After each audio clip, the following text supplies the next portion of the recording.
Pemimpin Ansarullah Yaman Sayyid Abdul Malik Al-Houthi menyatakan bahwa pasukannya akan melanjutkan blokade Laut Merah sebagai bentuk protes terhadap genosida Israel di Gaza.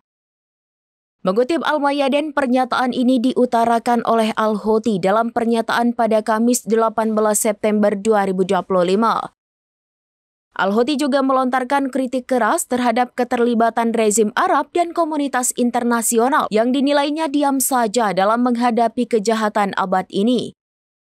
Al-Houthi menegaskan bahwa aksi genosida di Gaza merupakan kejahatan terbesar di abad ini dan mengutuk kekejaman yang dilakukan oleh pasukan Israel. Ia menuduh entitas Israel dan beberapa rezim Arab bertanggung jawab atas eskalasi konflik di wilayah tersebut. Ia menuduh bahwa Israel melakukan tindakan genosida dengan dukungan penuh dari Amerika Serikat, Inggris, dan Jerman yang pasukannya menggunakan bom dari negara-negara tersebut. Ia juga menyatakan bahwa Israel disokong oleh minyak dan sumber daya Arab. Dalam pidatonya, Al-Houthi menekankan bahwa pemandangan mengerikan pembantaian massal di Gaza seharusnya membangkitkan hati nurani setiap manusia.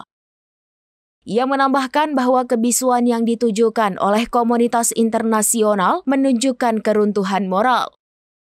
Pernyataan ini menegaskan kembali posisi Yaman dalam konflik Gaza dan memberikan tekanan lebih lanjut pada negara-negara Arab dan Barat untuk mengambil tindakan.